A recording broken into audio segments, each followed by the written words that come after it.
Greetings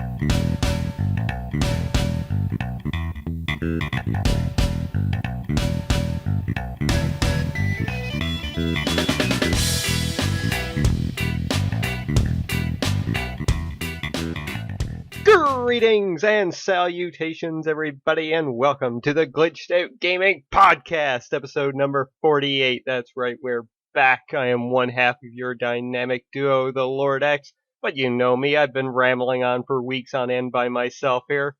But returning, joining once again, the one, the only, he's back, Israel Pacheco. I need those security guards, man, to escort me like Bill Goldberg. But yeah, it's been a long time. So is this going to be a squash match? 109 seconds maybe. and you're going to beat me? We'll see about that. But I just want to apologize for like abruptly leaving and not giving any explanation or anything to the listeners. So sorry about that, but I had some things going on in my personal life. But yeah, maybe I could hop on every now and then and do some of these podcasts, maybe like a quarterly thing. We could look back at, a few months or whatever it may be. Mm-hmm. But been busy, but it's fun to do this again. Mm-hmm. Yeah, it's great to have you back, man. Like I said in the opening there, I've been rambling on by myself for weeks. Somehow I managed to do like 30 to 40 minutes every week. I have no fucking idea. Surprised. After 5 minutes, I would be like, okay, guys, I'm wrapping this up. But yeah, you're back this week because we are doing our annual end of the year show. We have the 2016 Glitchy Awards, the second annual one. And also, as a little surprise even to you, Izzy, I have tallied up the 2016 fantasy draft as well. Oh, I was wondering about that. I wasn't going to ask you about that, but then I forgot. So we'll see how that goes. Oh, yeah. Yeah, that's going to be bad for me. Some are surprising, to be honest. Okay. All right, but I guess we don't really have a normal structure for this show in terms of, I guess, been playing or the news, but catch us up with what you've been playing, Izzy, because VR has happened since you've been gone. Oh yeah, it's been such a long time. I don't want to be here rambling for an hour, but the most recent thing on my mind is The Last Guardian, which I'm sure we'll get into during the duration of this podcast. But I'm about 75% of the way through the game. Nice, and we'll talk about it in a little bit. But yeah, VR came out. I've been playing it pretty steadily every now and then when there's a new release or there's something that came out at launch that I never got around to playing. So there's some good stuff, there's some great stuff, there's some mediocre stuff, but that's what you could expect with any new hardware launch pretty much. Yeah. I'm just interested to see how long Sony sticks with this and what the software looks like for in 2017, which the big one really is Resident Evil 7, which comes out next month. Yeah. Which I'm really excited about. And I did play the demo of that in VR, and it is terrifying. Yeah. It really is. So I can't wait to really play the finished product. I've also picked up the PS4 Pro in the time that I've been gone. As you said you were going to do. Yeah. It happened. So I did end up selling my OG PS4 and got some money off of that. So yeah, not too bad. The upgrade wasn't too bad. Like I got a pretty good deal on it with all the trade-ins and things that I sold. So yeah, that's kind of been a mixed bag. If you guys been following the trajectory of the PS4 Pro and you follow places like Digital Foundry, where they do all these in-depth comparisons of like the game running on a base hardware or the pros and the cons, pun intended.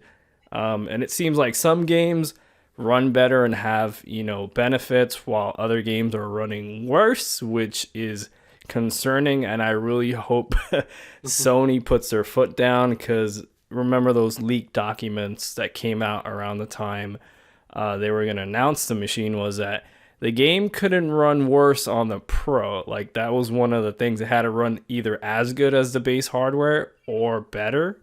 Yeah. So I really don't know what's going on with that. And for those of you wondering, VR does look better on the Pro. It definitely is a noticeable upgrade. It isn't major, but if you're like, you want to play the best version of whatever VR game is on PlayStation, it's going to look better on the Pro. But yeah, that's just like a little overview of what I've been playing the last few months, but I didn't want to take up too much time. So how about you, man? What you been playing recently? Well, I should be playing Final Fantasy 15 right now, trying to get through that, but Yeah, that's another one, but I'm sure we'll get into that. That's why I didn't talk about that one. But the biggest thing for me the last couple of days is I've been putting a lot of time into Stardew Valley. It is Harvest Moon, essentially, at its core, and man, is it ever great. Like, it's really good farming simulator, but you don't have to stick to the farming. You can go into the mines and essentially it becomes a dungeon crawler because you're fighting enemies in that. Or you could go a fishing route or a cook. It's insane the options that they give you in the game. I've basically just made it into summer right now. I've gone through 35 days in game. But yeah, I'm really digging it. And outside of that, I did finish up Batman the Telltale series this past week, and that was really fun. I really enjoyed that, and kudos to Telltale. They finally got a game out on time. One episode a month. I'm mind blown right there. It finally happened. Well, I guess also Trump was elected. Final Fantasy came out. Last Guardian came out. So hell has frozen over. So yeah. We'll see how the next year goes, but enjoy things while they last, folks. Yeah. We'll leave the politic talk for another discussion, but yeah. But yeah, that's pretty much all I've been playing.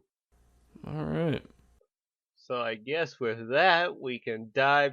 Like I said, no news this week, folks. I don't think nothing has happened this week anyway. That's been noteworthy. Nothing I could think of. No, it's pretty much been kind of a slow week. Well, Mario Run came out. That's about it. I tried it, and I probably should have talked about that and been playing. Like, I tried the free levels. I was like, oh, this is cool, but I'm not buying this. Like, I'm not paying $10 for this. Tapping on the screen, I'd rather play Mario with a controller. Yeah, but it's cool. It's cool. Like, you guys could download it and try it, but that's with Android. Yeah, that is true. It'll be on Android eventually. I don't know when, but they haven't said. But mentioning Nintendo has brought up another thing to my mind. Since you've been gone, the NX has become the Switch. No, that's true. Brief thoughts on it before we move on? Yeah, but before we dive in, it's kind of what we predicted, right? Like the whole console hybrid that we talked about countlessly for weeks on end. Yeah. And it's cool. I'm just worried about the software right now, especially with the rumors that they've delayed Zelda once again. Yeah. And that and ports after ports. Exactly. All the ports of the Wii U games, like, why? I was looking this up, which is funny, because I had mentioned here that I had sold my Wii U, I think, probably around the time that the last time I was on the podcast, right? Or a little before that. And I was looking up to see if Tropical Freeze was coming onto the Switch. And there is a rumor out there that that's one of the games. And there's like Xenoblade Chronicles. There's Splatoon, which they showed in the reveal. There's Smash Brothers, Mario Kart, which they showed in the reveal. So what was the point of buying a Wii U? Like, I feel pretty good that I sold mine when I did and got, a decent amount of money because it looks like there's going to be a ton of ports. But at the same time, when you look at the other end of the spectrum, a lot of people didn't pick up a Wii U. And they've never played those games, so they could play it now on the Switch if the Switch becomes successful. It's kind of like when they brought The Last of Us to PS4 and everybody was like, wait, like, why are you bringing this over? Or the Uncharted collection. Yeah, and it's because they found out that a lot of people miss those games for whatever reason, so re-release them again, get some additional sales, more exposure to whatever the games. And sure as hell, Tropical Freeze needs it because that game is freaking fantastic. So the more people that play it, the better, in my opinion. But I'm cautiously optimistic is the best way to put it. And you talked about the reveal event that happened, and I really like how that was presented, except the games that were included. There was a lot of stuff that we've seen before: Skyrim, NBA, Splatoon, Mario Kart. The only interesting thing for me was the brief Mario game, whatever the hell that was, if that's even a real thing, because you guys remember the tech demo when they shut off the Wii U of Zelda, and we never got that Zelda on the Wii U. It was just a tech demo, which they did say at the time, but still, it kind of made your imagination run wild with the ideas of like a truly HD Twilight Princess style Zelda. But yeah, cautiously optimistic. I don't know if I'll pick one up at launch, especially with how scarce Nintendo stuff has been lately, and they're already saying that they're only shipping about 2 million units worldwide. So that's going to be one for every store. Yeah, that's going to be a complete disaster like the NES Classic has been. So I'm cautiously optimistic. Cool. All right, so I guess now we can dive straight into it because this is probably going to take us a while. Oh, yeah. The 2016, the second annual Glitchy Awards. And we're going to kick things off with the best soundtrack. And this one, honestly, took me a little bit to think of for this. What was your answer for this one? Do you want to do the runner-up first, or we're just going to dive into... Let's do the runner-up first. Okay. Yeah, my runner-up is Final Fantasy 15. It's a great original soundtrack, and it also includes the soundtracks of all the other Final Fantasies that you could collect and buy at the different shops and then play them in the regalia while you're traveling around the world. So it's like kind of the best of both worlds. And Final Fantasy soundtracks, regardless of whether the game is highly acclaimed or not, the soundtrack is typically really good. Yeah. Because even stuff from like Final Fantasy 13, there's some fantastic stuff in there. That's my runner-up. Cool. I changed mine while we were talking about this because something clicked in my mind. I was stupid. My runner-up is Doom for this year. That's a good one. Because that was such a great like metal music soundtrack that just made you pump right through that game. It was awesome. I definitely agree. It was it got your blood pumping when you're killing all these enemies. It was really good. Yep. All right, so into my actual best soundtrack, and that is for Res Infinite. Ooh. Yeah, I was thinking about this for a while, and I was like, there's been some, great stuff. He brought up Doom. I thought Uncharted 4 had a great soundtrack. Yeah. There's been, games that have had, really good soundtracks this year. But what stuck out was Res Infinite, and what's funny is that I never played the original Res, so this is my first exposure to this soundtrack, and I thought it was fantastic from start to finish. All the original levels that were, quote-unquote remastered, and then the new Area X Zone, which is really fantastic stuff. So it's just fantastic. That's the only word I can think of, because this game it is like one of my top games of the year, to be honest. Like the whole Res experience, which I guess we'll get into a little bit later when we talk about, more of like the 5 games of the year that stick out for us. But it's a fantastic soundtrack. Like it stands on its own if you're listening to it outside of the game. I might pick up, I think they made a vinyl of it or something. So that'd be pretty sweet to pick up. But awesome. It's fantastic. My number one is Final Fantasy 15 because To be honest with you, the first few days I had the game, I was just Mm-hmm. sitting in the car driving, setting waypoints and letting them drive and just listening to the music. Like, Mm-hmm. being able to listen to, I mean, I have the Final Fantasy VII soundtrack on my phone, but to just listen to that or to Final Fantasy VIII when I haven't found Final Fantasy IX yet, which is bugging me. I need that Mm-hmm. one. I'm pretty sure I have that one. But yeah, fuck. Like having all of that Final Fantasy music, as you said, in a game is just perfection at its best. Mm-hmm. All right, I forgot to mention this right at the beginning, but we got a whole slew of people who wrote in with their nominees as well for this, or Oh yeah. nominees and award winners. Mm-hmm. Uh, so from Alexander Ertz, his best soundtrack was Civilization 6 with Final Fantasy 15 as a runner-up. Ozzy Legend wrote in and said best soundtrack Final Fantasy 15, which is basically kind of cheating considering it basically has every Final Fantasy soundtrack combined.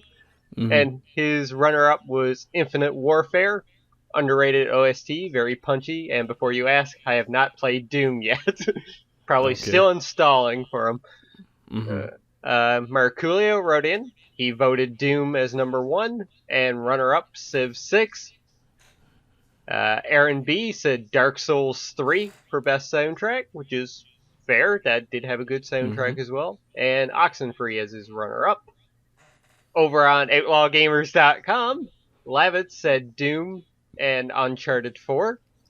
And Equinox said nothing. He didn't have one for OST. Okay. Some good picks. Yep. Next up, best visuals. And I'll go first on this one. My runner-up, All right. Final Fantasy 15. Mine too. Because, wow. Just, wow, the scope of that game. Like, I'm still at the very beginning of this motherfucker, too. Yeah.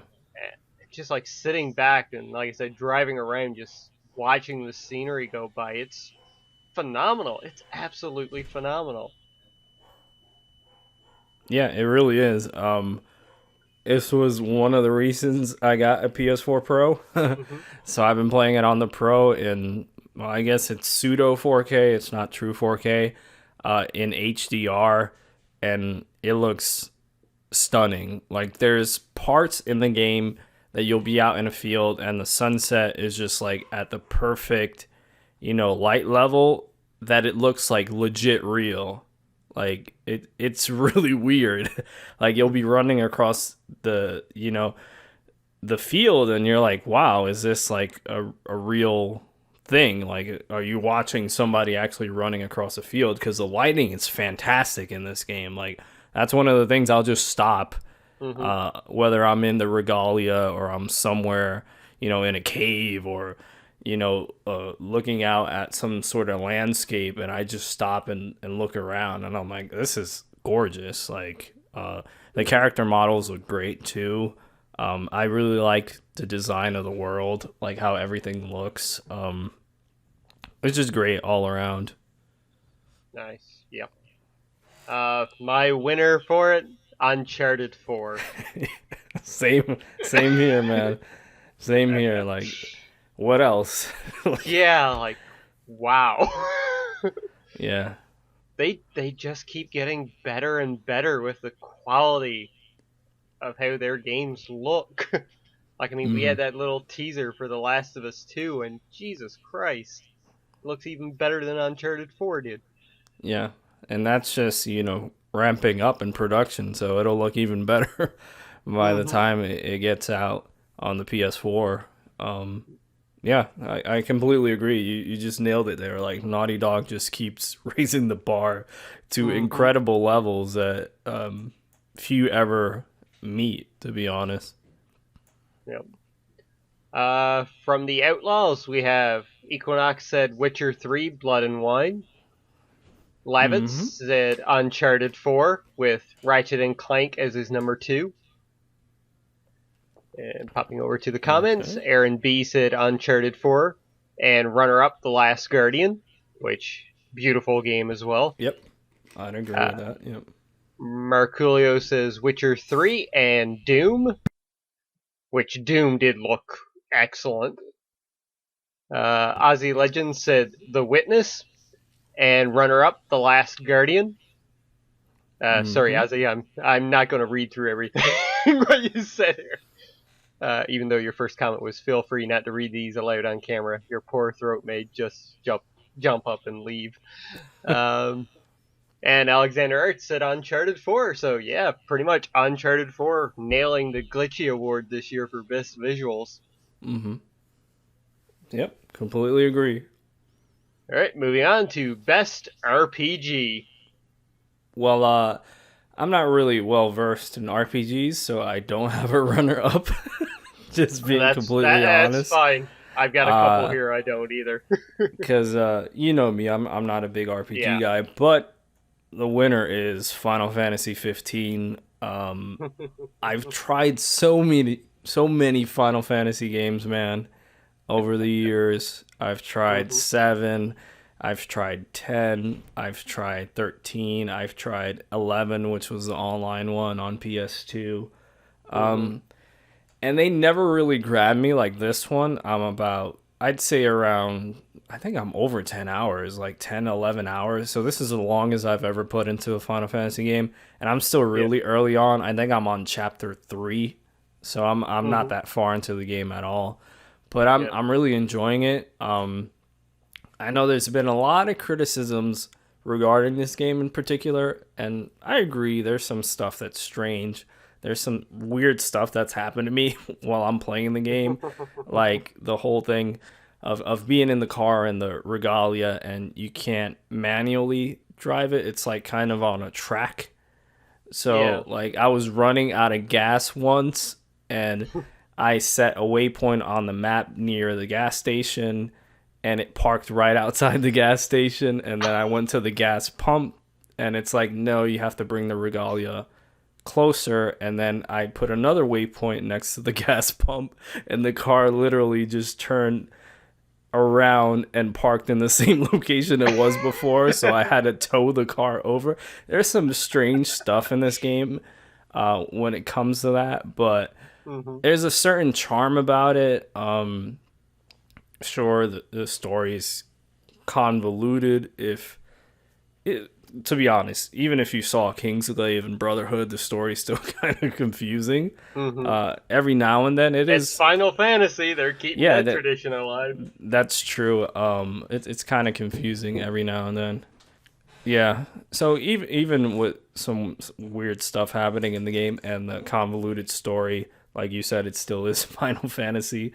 But I'm really digging the combat system. I know some people say, "Oh, you could just spam the attack button," and I'm like, no, you really can, because you'll get destroyed. Like, you need to dodge out the way, you need to swing your weapon and then move out like whatever area you're fighting at so you can restore like your magic and your health and all that. And it's more complex than people say. Like it's not like a God of War that you could just mash buttons. Yeah, it ain't a hack and slash. No, it isn't. Like, there is a lot of strategy to the combat system, and I'm really digging it because it is an action-based combat system. I'm not really a fan of the turn-based RPG, old school RPGs, besides like Pokemon, which I enjoyed back in the day. But even nowadays, I can't really get into it. So, yeah, like we talked about earlier, the game is gorgeous. The soundtrack's fantastic. I'm digging the set pieces that happen so far. I'm digging like the quirky characters and the relationships between like Noctis and his crew. It's just, I don't know, there's something about it that's really capturing my imagination. I had to put it down because I wanted to get through a good chunk of The Last Guardian before we did this. But I'm looking forward to going back to it. I don't know if I'll wait for that patch that's supposed to be including a bunch of stuff and fixing some issues with, what is it, Chapter 13 or something like that. But well, on the plus side, I think they announced today that they're putting in a new game plus mode. So okay. Oh, you can always go back. That's some incentive to go through it again. But yeah, even if some of like the quests, the side quests are a little mundane and it's Mm-hmm. collect-a-thons or whatever, but Yeah. I'm still really enjoying it, and I'm enjoying the main quests. And I'm enjoying like strategizing. Okay, I have this much XP, so should I go camp now and multiply the XP by in the camp or in the RV, or there's a lot going on. Like even when I shut the game off, I'm thinking of like strategies of what can I do uh, to increase my level, so like I don't get destroyed when I go to another mission or something, which that's happened before. Like I'll be out Mm-hmm. in the world and I just come across this giant beast that just completely destroys me, or even the army that every now and then you're out on the fields and they come down just randomly, and they could be like 2 levels above you and you're getting destroyed for whatever reason. But yeah, it's really good, man. Like I'm digging it. I know there's a lot of different opinions on this game. Some people love it, some people hate it. Mm-hmm. I'm more on the side of loving it, so I'm looking forward to playing more. That's cool. That's awesome, man. Well, as many people know, my bread and butter is RPGs, JRPGs specifically. Hmm. This was a good year for JRPGs and RPGs. There were a ton of games this year, and it's kind of hard trying to decide on this one. But my runner-up is Final Fantasy 15. Oh, Very really? early on into the game, but Yeah, there's fair. a That's lot to fair. go. But Hmm. it might have been my number one, but my number one is a game that I've put a fair bit of time into at this point. I think like 35 hours, and I'm still going. That's Pokemon Sun. Like, Oh, really? that game is so good. The fact that there are no more gyms anymore, like, it's a new thing that you're doing in the game. It feels fresh, like you're still in the Pokemon world, but you're doing something different than just like go to these 8 gyms, fight these trainers that have specific Pokemon, and Hmm. go fight the Elite Four. It feels different. The fact that they got rid of HMs is a blessing because no longer do you need HM slaves in your team. Like, Hmm. I don't need a Caterpie with cut anymore. Yeah. I can have 6 Pokemon that I really want in my team. And I'm actually having issues right now going, oh my god, there's so many new cool Pokemon. I have about 8 that I would like to have on me at all times, but that's not happening. And the fact that they changed up different Pokemon with the Alola forms. I'm using a Grimer for the very first time, which is kind of cool. I like the design of that thing, and I haven't gotten a Vulpix yet, but I really Hmm. want one of those because the Alolan Vulpix looks cool. Uh, Pun intended, I guess, because it's an ice type now. But yeah, Pokemon Sun, it best RPG for this year from me. Good Um, pick. I haven't put too much time into it. Like I mhm. popped it in just to try like the first half an hour, but I'm like, I need to stick to Final Fantasy. I can't juggle 2 RPGs at once. But I do own Sun, so I'll probably dig into that within the neither next few months. neither one of us bought Moo. Oh, Uh, there's a throwback joke. yeah. Uh, Alexander said Pokemon Moon as his first and runner-up Final Fantasy 15. Thinking on the same page. Ozzy said Deus Ex Mankind Divided and runner-up Witcher 3 Blood and Wine. Only because I would feel guilty putting it at number one. Hmm. Marculio said Witcher 3 Blood and Wine with Dragon's Dogma Dark Arisen as number 2. Uh, that came out on PC this year, didn't it? Yeah, it did. Yeah, okay. I was like, man, that came out last year, didn't it? Aaron B said Dark Souls 3, with his runner-up being Darkest Dungeon. Hmm. Neat. That's a really good pick there, Aaron. I actually just bought that on sale, hoping to dive into it soon. Back over on the website, Levitt said, I Dragon Quest Builders. Oh, and Skyrim. Okay. And Equinox said Witcher 3 Blood and Wine. Lots of love for The Witcher 3 again this year. All right, so let's move on to our next category, which is Best Action Adventure. And I've only got one on this one, and my pick for that was Uncharted 4. I might Yep. have included Tomb Raider here, but I bought it and haven't played it yet. Yeah, I probably would have done the same. Yeah, Tomb Raider. It's funny. I've bought it twice and I still haven't gotten through it. I bought it on Xbox One, then I bought the whatever they called it, the 20 20th year anniversary. anniversary on PS4. I still haven't played through it. I didn't even try the VR, little expansion thing that they did. But yeah, Uncharted 4 is mine too. That kind of spoils it, but uh, I'm sure we'll talk about Uncharted some more once we get towards the latter Yeah. half of this episode. Yeah. So my runner up though was Far Cry Primal. Nice. Like I didn't know where to exactly fit this in because it's not a shooter. Hmm. So like you use weapons, like you use spears but it's more of an action adventure. I don't know, like what category this was fall into. Maybe like open world or I don't know. But for whatever reason, I was obsessed with this game when it came out early on in this year. I almost got the platinum in it. I probably, Mhm. if I went back and I got all the collectibles and all that, I probably get the platinum in it. But I was obsessed with it. Mhm.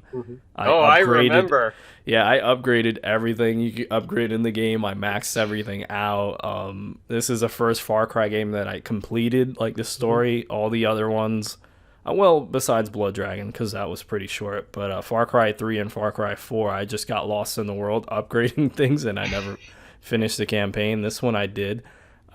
This story wasn't, on the level of 3 or 4, but it was interesting because the whole, caveman, it's hard to tell a story like that. Like they created this whole new language and dialogue for the characters, but I thought it was interesting. A lot of people don't talk about this game. I think it kind of got overlooked for whatever reason, probably because it wasn't like a proper Far Cry game. But Yeah. I It love was this out game. early in the year too. That's true. It came out January, February, around that time. I think so. Yeah. But yeah, that was a fantastic game. Like I said, I was just completely immersed, completely obsessed with this game, and it was just something about the game that really drew me in. Really enjoyed it. Like, if you guys haven't checked out Far Cry Primal because you were like, oh, this is gonna be stupid. What is this, caveman Far Cry? Yes, it is caveman Far Cry, but there's some really cool mechanics with the owl and strategizing, like how to attack a camp and throwing out the owl so he could scout the location and then sending out like a bear or a tiger to attack the people in the camp. It was just the mechanics in this game are fantastic. I wish more people would have played it and it got more recognition, but I really enjoyed that one. Cool. From the Outlaws, Equinox and Lavitz both said Uncharted 4. Over on the YouTube comments, Aaron said Uncharted 4 with a runner-up being Deus Ex Mankind Divided. Okay. Merculio said, trying to find it here, Mafia 3. And Aussie Legends said Hitman. Nice, with a runner-up being Uncharted 4. Alright, so let's Good move stuff. on to... Oh, wait, and Alexander Arts, sorry, had nothing. Okay. So we move on to our next category, which is Best Shooter. Okay. Oh, my bad. I'm rusty at this. I haven't done it in a while. Yeah. My runner up is Doom. Game that I never finished, but I need to get back to. But I think I got like 75% through this game, and it was fantastic. I don't know what the hell happened that got me distracted, that I just never finished it. This came out right around the time Uncharted did, right? That might have been it. Yeah, I think they came out pretty close to each other, and maybe I put one down to play the other. But yeah, Doom, like, mechanically, like, it just felt fantastic. The shooting mechanics, the takedown mechanics, and the whole system of you taking down enemies and then getting, health back, right, or ammunition. Like that was genius. Like it just worked really well. Gorgeous game. Great soundtrack. It just felt great all around. The campaign was old school first person shooter, so it wasn't a corridor shooter. There's a lot of secret areas. I really liked the design of the levels, but yeah, definitely have to get back to this one. Cool. I had no runner up for this one. Because this is like my RPG category because I'm more of the shooter guy. Mm-hmm. So what was your number one?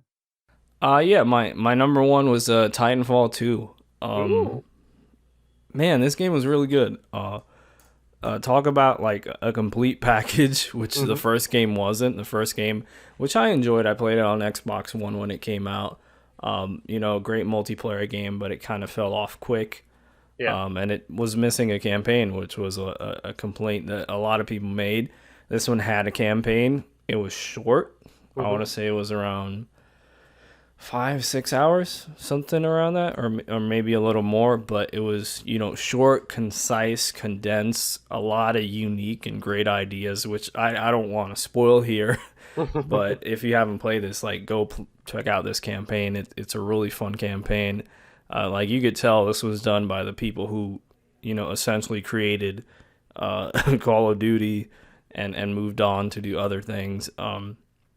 And the multiplayer is fantastic. I haven't put too much time into it, but yeah, just a great package all around. I think out of any game that I played this year, like this felt, in terms of like movement in the actual game world, might be the best. Nice.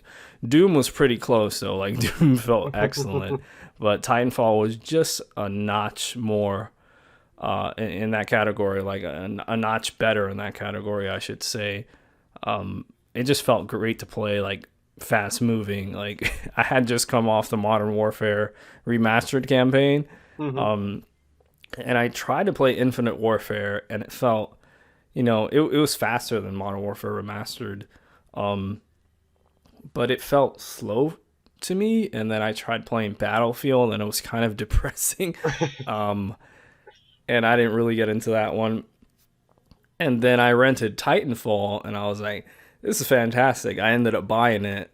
Even after I beat it with the rental, I was like, man, I need to buy this game. I need to support it. Like, this is that good.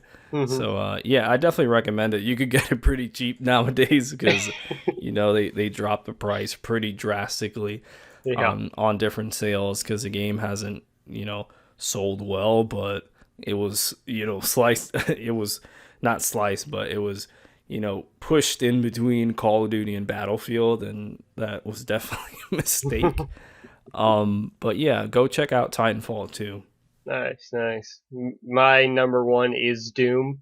Like, I am not a first-person shooter guy, but I love the old school shooters, and Doom was just like old school brought into the new, essentially. Game was just so much fun to run around, tear demons to pieces. Absolutely loved it. And I think I've mentioned this before on the show, even in the podcast before. I think we were still we were still doing the podcast then. That this is one of my favorite games of the year. It could potentially be top 3 for me. Did you end up finishing it? Oh yeah. Oh, okay. Because I remember at the time that we spoke about it, I think you were still playing through it, if I'm not mistaken. But yeah, I'm pretty sure after I got back from my vacation was when I really dove straight into it and finished it off. All right.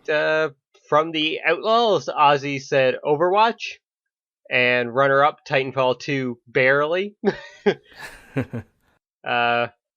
Alexander had nothing. Marculio said Call of Duty Infinite Warfare, with Shadow Warrior 2 as his runner-up. And Aaron B said Overwatch, with his runner-up being Titanfall 2. Levitz had Overwatch, and Equinox had Destiny Rise of Iron before Overwatch, and since I haven't played Doom, Battlefield 1 or Titanfall 2. All right. Cool. Good picks, guys.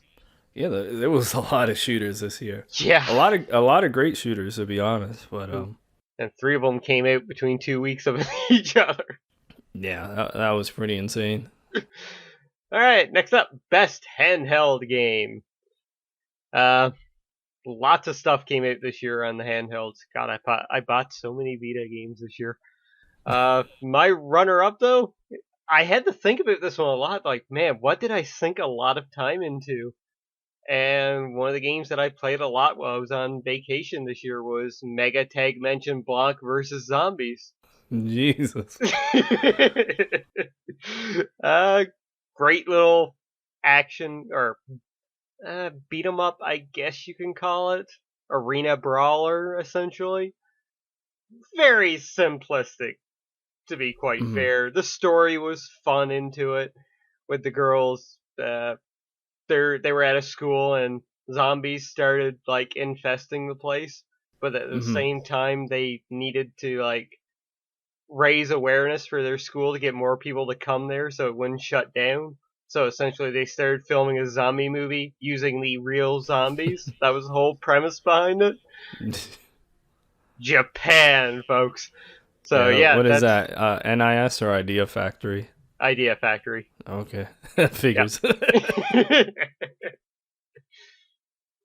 So, did you have a runner-up for this one? I didn't, and as you remember, I sold my Vita and I had sold my 3DS, so I didn't really play much at all of any handhelds. I did pick up a 3DS recently, on Black Friday. So yeah, I'll skip my runner-up because I really don't have one, to be honest. But I'll go to best handheld game, which I know a lot of people are gonna give me crap about.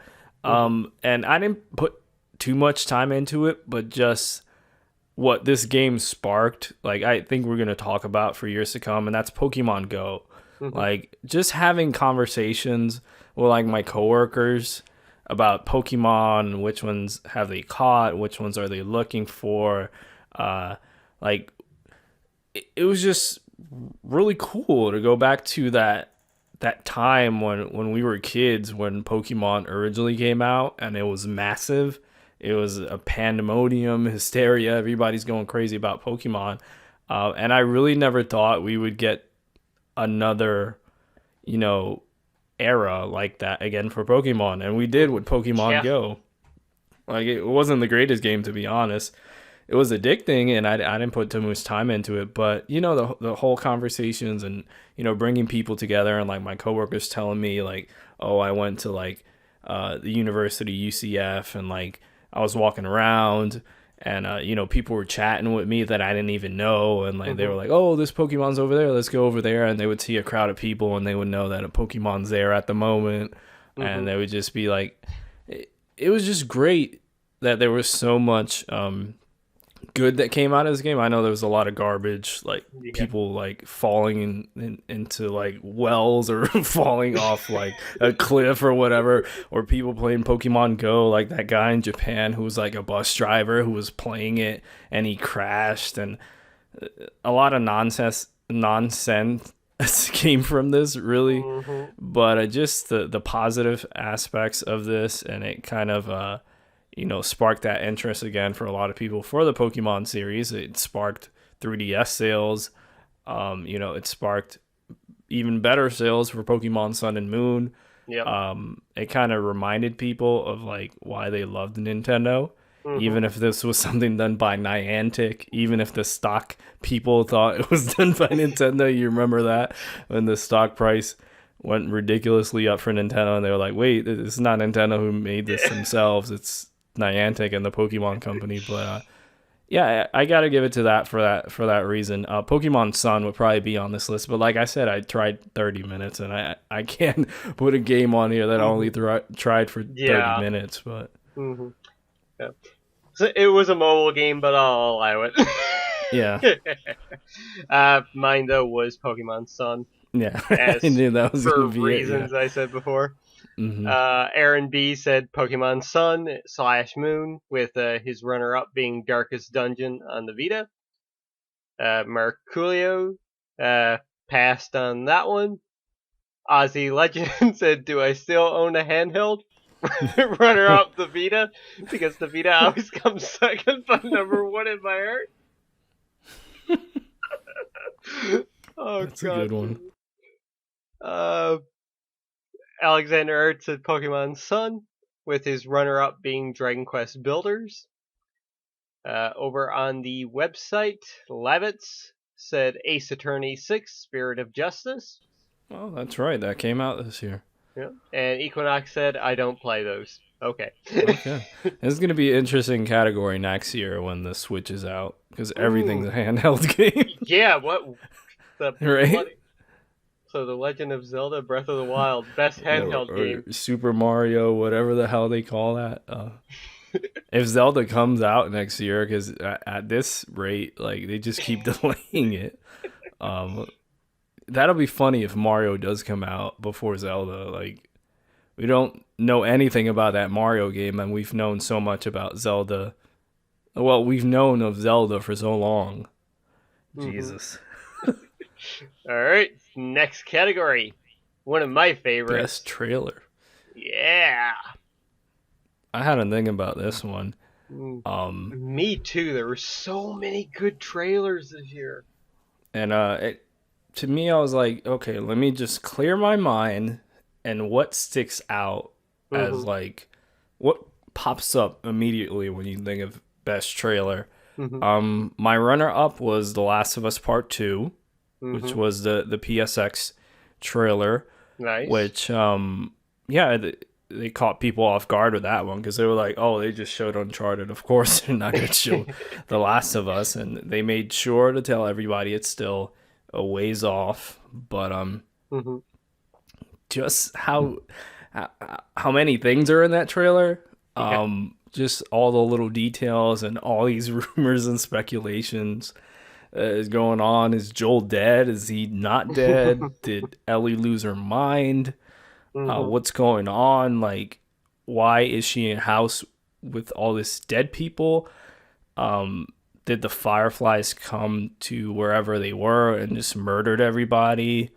What happened? Like, there's so many questions, but it was just expertly done, like from start to finish, from just seeing like that scene of the woods. And then you see like the moss over the car, and then it moves over to some houses, and then you see the Firefly logo on the stop sign, and that's where everybody lost their shit at PSX. Yeah. Because they knew what was coming, and then the guitar, Ellie playing the guitar, singing that chilling song about death, and her enemies, and then she's kill all her enemies, and then Joel walks in, but it's like a silhouette of Joel. You never really see his face clearly, and just the graphical upgrade from the original Last of Us to Part 2, and like, we didn't know for sure this game was going to happen. Like, I think we've discussed it before, like, the way The Last of Us ended, it could have just ended there. Yeah. Like, they could have just kept it one game. And I saw the panel Neil Druckmann did at PSX, and he talked about that. He was like, we're really hesitant to do a part 2 because why would we do that? Like, the first game had so much critical acclaim.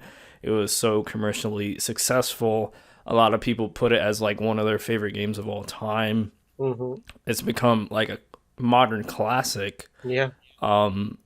So it's just great to see these characters again, because I really thought the next Last of Us was just going to be completely new characters. I thought they were going to disregard Joel and Ellie, and they were going to do a story within that world.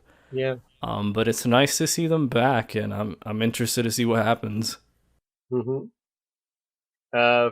My runner-up for this one was the initial Death Stranding trailer that we got at E3 at the PSX. That's a good one. Yeah. Like, nobody even considered the fact that Kojima would have something by that point. That's true. Let alone how, like, graphically good it looked. And surprise, surprise, Norman Reedus is back. Naked Norman Reedus with a baby attached to him. And the second trailer only made it even weirder. Del Toro. Fuck, don't at me. So yeah, it's so weird. You have no fucking idea what's going on. we're not going to get this game till probably 2020. Yeah. But it's exciting. It makes you think. It's Kojima being his weirdest yet. He has no more chains holding him down. So God only knows what we're going to get with this game. But man, did that trailer ever get me excited for it. That's a really good trailer. It's not here as one of my picks, but like you said, there was a lot of fantastic stuff this year. Yeah. Yeah, that was really good. That just reminds me of a text my buddy sent me for the second trailer. He was like, what the hell's going on? I have no idea what's going on, but it's amazing and I want it now. Like, that's really what describes like Kojima for a lot of people. It's just crazy stuff. But yeah, that's a good pick. Going into my actual, pick is another one from that E3, and that is Resident Evil 7. Like, that was so fantastically crafted, like how they revealed this, and you just see like all this creepy like scenery and like this backwoods, like like broken down home, and like all these images of this whatever the hell that thing is, like a woman, and all these crazy images were going on, and nobody knew it was Resident Evil until they showed the 7, right? And everybody's like, what, 7? Like, what? And then it goes in and you see it's Resident Evil, and like everybody loses their mind. It just reminds me of Michael Huber from Easy Allies. Like, that's what I think of every time I see this trailer. I just think of him like, just losing it, and they're just like losing their mind. They're like, no, and they're just losing it. But it was great. Like, we weren't expecting this as Resident Evil, which was awesome. And they had the whole kitchen demo, and that was under the nobody expected, and nobody thought that was Resident Evil, even if it was by Capcom, which is crazy to think. But I'm super excited for this game. A fantastic trailer. That's the first one I thought of. I was like, what caught you off guard the most, like this year, and that was one of them for me. And it was for me as well, for those exact same reasons. Oh, really? Because when I looked at the category, like, I copied and pasted the categories from last year to keep them the same. I was thinking best trailer, thinking like Resident Evil 7, like that's the big one. I think, like you said, from this year, nobody saw it coming, even though Kojima, he kept on coming, according to the music in his trailer. I'll keep coming. Copyright strike.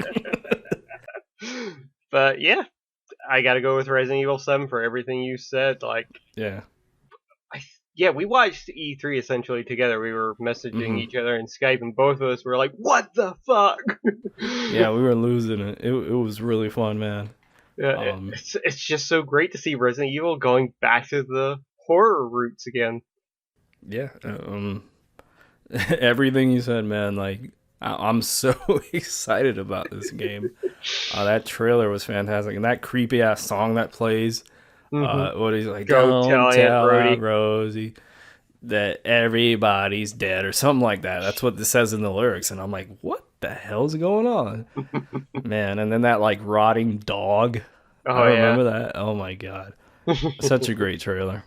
From the Outlaws, the Equinox had nothing. Lavitz said The Last of Us Part 2 and Breath of the Wild E3 trailer. Alexander Ertz said Death Stranding from PSX, with the runner-up being Resident Evil 7 from E3. Ozzy Legends said God of War E3 2016 reveal, another fantastic one. Saying that was a fucking good trailer, especially for someone like me who doesn't play any other God of War games. That would have probably been my number one, but I didn't consider it as a trailer. I consider it like as a live demo, essentially, because Corey Barlog was... We'll accept it, though, Ozzy Legend. And his runner-up was The Last of Us Part 2. Marculio had... If I can find it here again. Sorry, folks. He passed on that one. And Aaron B said the Overwatch animated shorts. And the runner-up was the 30-second trailer for Uncharted 4 that has Drake narrating about rescuing it all for some piece of treasure. Which I thought that was last year. Well, it was a promotional spot because I remember hearing that constantly in my store as one of the promotional tools. Promotional what do you call that? Commercial. I want to keep thinking of another world. Commercial for Uncharted 4. Mm-hmm. Okay, let's dive into our next category then, which is the best downloadable only game. And my runner-up for this one was Downwell on the Vita. God, when I first got that game, like so many nights, I usually play my handhelds at night when I'm like just before bed, for the most part, for small indie games and such. Mm-hmm. And I sunk a lot of time into Downwell. It's very simple, but man, is that game ever good. Yeah, I've heard great things about it, but I haven't played it myself. Mm-hmm. All right. Yep. So, my runner up is Inside. Ooh. Man, this game's really good. It's it's one of the best games I've played this year, to be honest. Have you played it yet? I have not. Oh man, you I'll need to play actually get this. to that one later. Okay. Oh yeah, that'll be one on that list. But yeah, it's really good. And I was one of those people who thought Limbo was good, but I didn't think it was like amazing, as amazing as other people thought it was. But this is what Limbo set the foundation, and they built on that with Inside. And I think this is like fantastic game. Even with the convoluted ending, and you really don't know what's going on, but in terms of how all the mechanics just work perfectly in the world with all the puzzles. I didn't have the same issues that I had with Limbo. Like, I thought some of the puzzles in Limbo were kind of obtuse, right? Yeah. And I got stuck and I had to use a guide. I didn't need a guide at all for Inside. Like, I figured everything out, even if it might have taken me a while for certain sections of the game. I'm not going to get into too much because you haven't played it yet. I know probably other people haven't played it yet, but it just looks gorgeous. Like, the art style, it's similar to Limbo, but there is more color in the world. It just feels like it's got that handcrafted, like everything painstaking detail. Like, it has the detail. Like, I would compare, you know how Naughty Dog puts all this detail into like the Uncharted's, right? Or like The Last of Us, but on a smaller scale, on a more condensed scale, because the game isn't that long. I think it's like about, I want to say 3-4 hours, something along that line, maybe 5 hours. So it's just the right amount of time. Just everything clicks for this game. It's fantastic. It's available on PlayStation now. I played this on Xbox One when it came out, and it really blew my mind. I was like, this is fantastic all around. Like, the level design, like the mechanics, like the puzzles. They just really hit it out the park. Nice. My number one, as far as Inside goes, I'm really hoping PSN Holiday Sale Week 3. Fingers crossed. My number one for this category is a game that I've only been playing for the past few days, and that's Stardew Valley. Yeah. I mean, aside from playing it for the last few days, I watched a ton of stuff back when it came out on PC earlier in the year. That's what I'm going to use for putting it on here anyway. It's, like I said earlier, it's so fucking good. It is Harvest Moon as a great game again, and it still amazes me that one guy made this game. Like, that's kind of crazy. I believe it was one guy anyway, or a very small team. But yeah, absolutely digging it.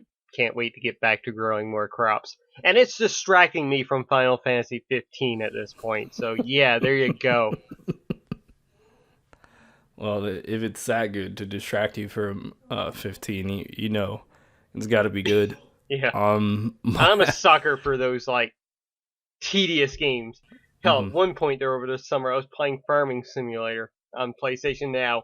That was one of my most played games on PlayStation Now when I had my 3-month subscription. Yeah. I like farming. That's funny. So yeah, my winner is Res Infinite, which I spoke about earlier. Um, Didn't they get a physical release though? it did technically, but it's only through IM 8-bit. So Oh, it's okay. like you can't get it through GameStop Ah, okay, or fair enough. Amazon Best Buy. So it's like a very limited. It isn't limited run, which I know they do those, driving people crazy with all these limited run games. But it did get a physical, which I was kind of debating. But it is, to most people, it's only downloadable. Hmm. And I talked about the soundtrack earlier. I'll discuss this more once we get into like games of the year, like our 5 best, whatever. So I'll leave that discussion to then. All right. From the others, we got Firewatch and Oxenfree from Aaron B. Uh, Marculio passed. Aussie Legends said The Witness, with a runner-up being Firewatch. Okay. Also said, editor's note, is this even a relevant category anymore? Because everything's downloadable, yeah. That, and I mean, everything can be considered, a top tier game at this point. Yeah. And Alexander had Overcooked as his number one, which I know is very popular among a lot of people. Mm. Lavitz passed, and Equinox passed as well. So we can move on to the next category, which is Best DLC. yeah, Right? yep. I'm going to make this very quick. I had nothing. I couldn't think of a single good piece of DLC this year. All right. I guess that leaves the floor open for me. Yep. My runner up is a demo, which is Resident Evil 7. I played, I know there was 3 versions of the demo. I only played 2. I played the original version and then the latest one that they brought out with the VR update, and it just made me more hyped for this game. I really like what's going on, even if it creeped me the hell out, especially in VR. Like, this game, I'm gonna tell you, like, it took me like 3 or 4 tries to get through this demo. The first try, I got out the first room in the house. I heard a noise and I took my headset off. I was like, I'm not doing this. This is not happening. The next day I came back, I tried it again, and then like I died. And then I tried it like a 3rd or 4th time, and I finally got through the demo and got the good ending, because there's there's the bad ending, the infected ending, and then the good ending, and I got that one. Then after I finished that, I pre-ordered the game because I'm like, I need this day one. Like, this is fantastic, and just the whole like hype that this demo built, like the community around it, right? That everybody was trying to figure out what the hell the dummy finger does, and like they kept updating it, adding new things here and there, and then they finally updated it for you to be able to play it in PlayStation VR. Man, like it was a fantastic demo. I think this is like one of the best demos I've ever played, and it is downloadable, I guess, content. Like, they released it, then they updated it and patched it, so I'm kind of letting myself slide with this one. If that's the case, Dragon Quest Builders for me. Oh yeah, it's a good one. Did you buy the full release? I have not yet. Okay, yeah, I'd figured you're gonna get it someday though. If it goes on sale, or I'm probably going to give in and order the physical Vita version from PlayAsia. Oh, okay. I didn't know they got a physical version over there. Yep. Yeah, and my winner is Star Wars Rogue One VR mission for Star Wars Battlefront on PS4. Of course, this is the PlayStation VR exclusive mission. It's only about 20 minutes. It's not that long, but it's fantastic. Like, ever since you were a kid, you've always wanted to be inside of an X-Wing, and this gives you that experience. And it's, oh man, it starts off like just the title screen for it is an AT-AT walking in, and you're in VR, so you're looking up at the AT-AT, and you're like, wow, this thing is huge. And then you start up the game, boot it up, you get into this area where you see the X-Wing and like you see some like tools and stuff around it. You see a little droid that looks like R2, a little R2 unit going around, and you're just like looking around. You warp to different points and look at like the X-Wing, and then you warp into the cockpit. You start it up, and then you go into space after you pick whether you want to be a male or female pilot, and then you're in space and you're looking around, and then you have a crew of other X-Wing pilots near you, and then you look behind you like in real life, right? And you see the droid standing behind you, and it starts beeping at you, and it's just amazing. And then you're like, this is freaking incredible. And then it gets even better. Like, you go into like an asteroid field after you go into hyperspace, which is like, you know, the big thing in Star Wars. Let's go into hyperspace, and like you see the blue tunnel, and you're actually in hyperspace. Like, I'll leave it there because I'm not going to give you the play-by-play for the whole demo. Not demo, but the whole mission. Oh, man. It's so good. It just makes me want more. Unfortunately, stuff like this must be very expensive to make and must take a lot of resources, even for something that's only 20 minutes, because you have to create this whole 3D immersive world. Man, I hope for Battlefront 2 they have even more of these missions, like maybe like a pod racing mission. I would lose it, or like other stuff that you're in the cockpit, whether you're on, you know, whether you're in an X-Wing or A-Wing or any of the other vehicles. That'd be awesome. But yeah, that's my best DLC of the year for sure. And that was free if you had Battlefront already, which is awesome. So yeah. Cool. That's awesome picks. Yeah, I don't know. Something was really disappointing this year with DLC.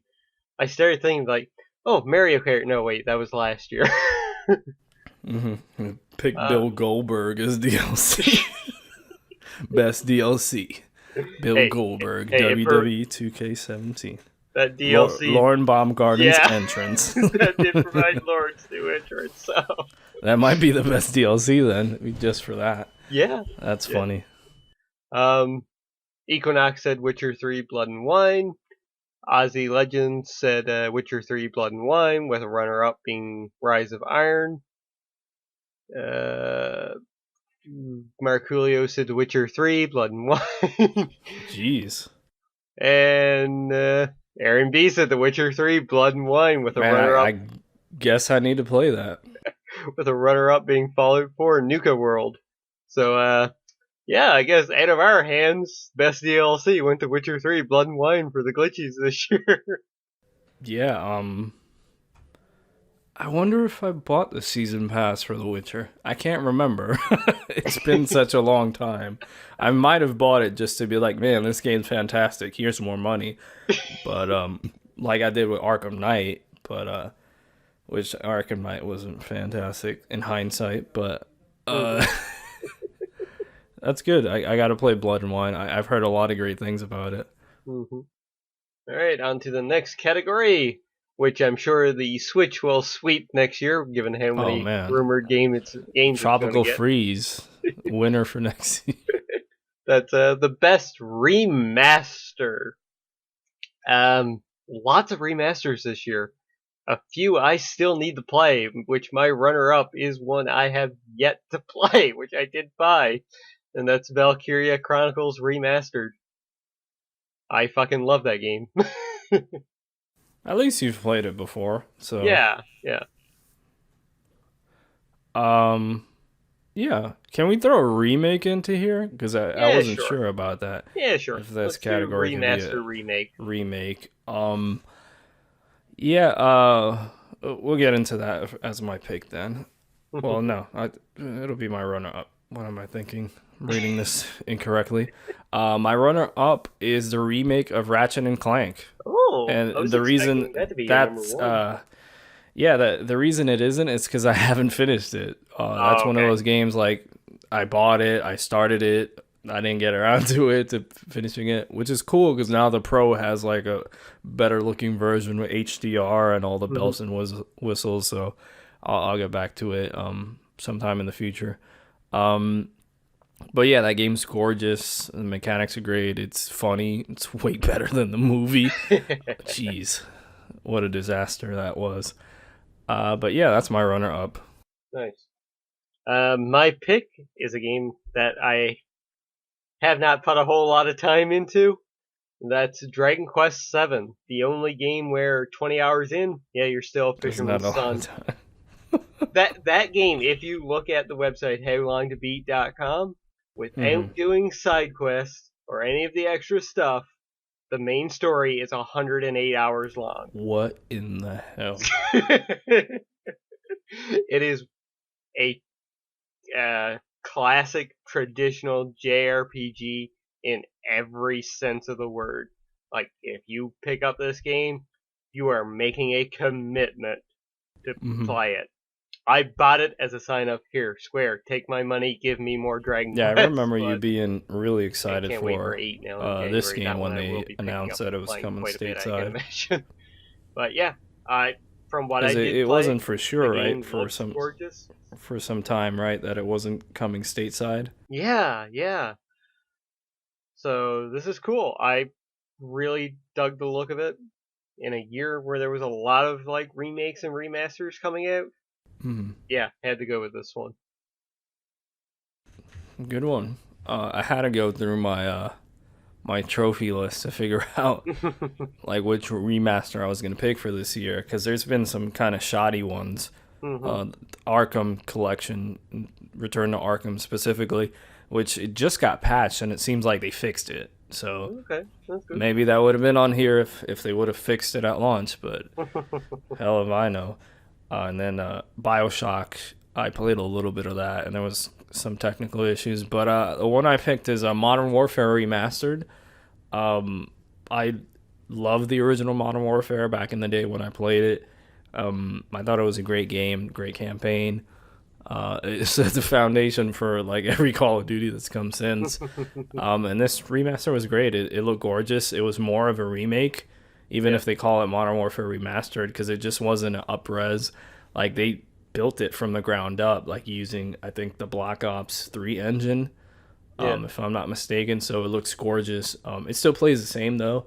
It's still very much a slower pace when you compare it to the more modern Call of Duties, but I kind of like that.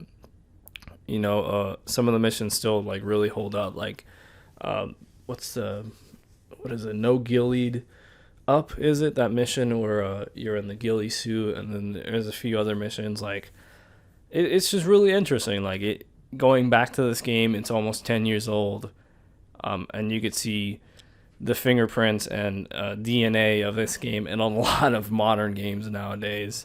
So it was just, a blast going back through it. I really enjoyed it. I didn't have any technical issues with it. I did play it on PS4 Pro. It looked great. It played great. I haven't tried the multiplayer, but yeah, it's a very memorable campaign. Like, no Gillied Up, and then the other mission where like the nuke goes off and your character dies when you're in the chopper. It's just a very good campaign. Nice. Aaron Beast had his Skyrim Special Edition with Bioshock Collection as the runner-up. Marculio passed on it. Ozzy Legend said Dead Rising 1, with his runner-up being Modern Warfare Remastered. Wait. Nice. What did he say there? Sorry. Losing track here. Technically, it is my first time playing it, so I don't know if this even counts. But it is a pretty faithful remake. Okay. And Alexander Arts had nothing for this one. Lavitz had Ratchet and Clank and Skyrim. Good picks. And Equinox didn't have anything. Alright, so we can move on to the next one now. Here at Glitch State, we try to be positive. That's our main focus.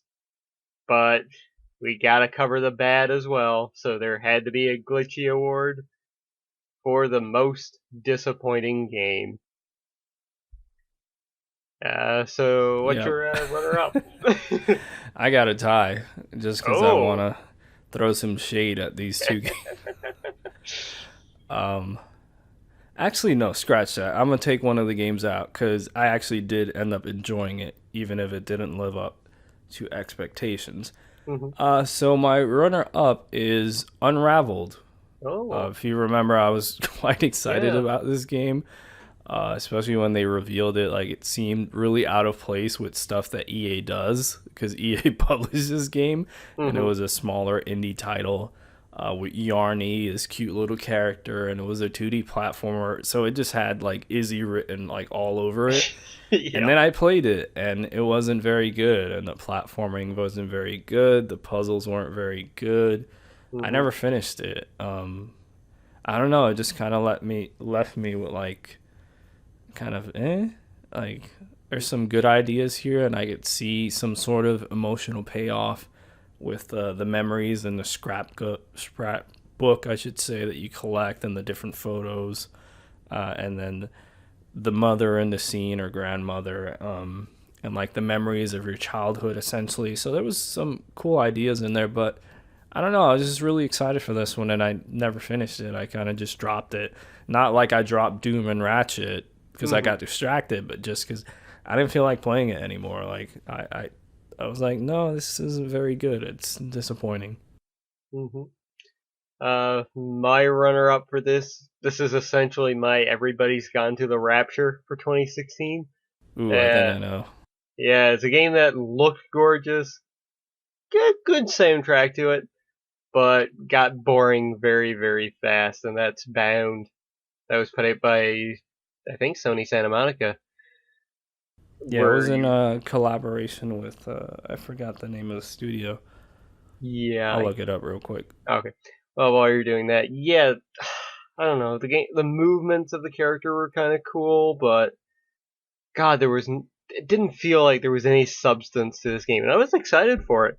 I pre-ordered it off the Play thing over the summer, and yeah, this Yeah, was one game where I didn't feel like I got a return back on my money, to be quite honest. Plastic Studios is the Hmm. studio Ah, that okay, developed the right. game. Yeah. I even finished it too. Like I beat the game. I gave it that credit. I was like, I'll finish it Mm. at least, but yeah, it didn't sit well with me at all. Well, I guess what my pick is Bound. So yeah, this was by far and large my most disappointing game of the year. It seems like I've been chasing like the magical dragon of another journey. Like Hmm. every time I see some Yeah. artsy game that's coming to PlayStation, I'm like, this might be the one, guys. This might be the one. And it didn't happen last year with Everybody's Gone to the Rapture. Hmm. It didn't happen this year with Bound. Um, there was some unique stuff in the game. Like the story was kind of gut wrenching when you really find out that it's about you know a girl going through a parent's divorce. Um, Hmm. and it kind of hit me on a personal level. But and like you said, it's gorgeous. There is a VR update for this, which I briefly tried, and it was like kind of mind bending. Like I was like, whoa, this is trippy. Um, It did but have a it fantastic photo mode, though. I'll give it that. yeah, and the art style was really unique, but it just kind of left me flat too. Like I Hmm. finished this, and I didn't finish Unravel, so but I finished this. I finished Bound. I wanted to see what the game was, and it. I don't know. There was just something missing about it. Hmm. Like it didn't have as big of an impact as I thought it was.